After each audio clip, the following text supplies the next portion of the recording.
நான் இப்போ ஒரு இமேஜ் காமிக்க போறேன். அந்த இமேஜ்க்கு 3 செகண்ட் டைம் குடுப்பேன். அந்த 3 செகண்ட்ஸ்ல ஒரு 3 ப்ளூ ஆப்ஜெக்ட்ட ஃபைண்ட் பண்ணி வச்சுக்கோங்க.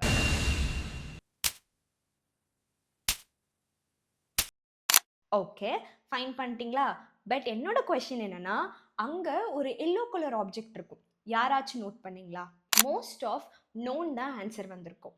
ஏன்னா, நம்மளோட பிரெயின் டிசைன் பண்ணப்பட்டதே ஃபில்டர் பேசிஸ்ல தான். உங்களுக்கு தெளிவா சொல்லணும்னா, நான் இங்க ஒரு கொஸ்டின் பண்ணேன். அந்த கொஸ்டினை மட்டும் தான் பிரெயின் ஃபோக்கஸ் பண்ணியிருக்கும். அதனால அதுக்கான ஆன்சர் எடுத்துட்டு வந்திருக்கோம்.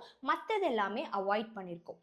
ரிமெம்பர், இதுவே தான் நம்மளோட லைஃப்லயும் அப்ளை பண்றோம். ஃபார் எக்ஸாம்பிள், நான் சக்ஸஸ்ஃபுல்லான பர்சன், நான் சக்ஸஸிவாக வருவேன் அப்படிங்கும்போது மோஸ்ட் ஆஃப் சக்ஸஸ்க்கு தேவையான விஷயங்கள் நம்மளோட பிரெயின் ஃபோக்கஸ் பண்ணும்.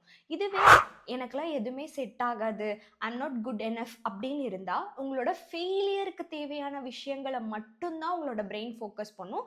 ஈவன் உங்களுக்கு முன்னாடியே சக்ஸஸ் ஆகிற விஷயம் இருந்தால் கூட அதுக்கு ஃபோக்கஸ் பண்ணாது.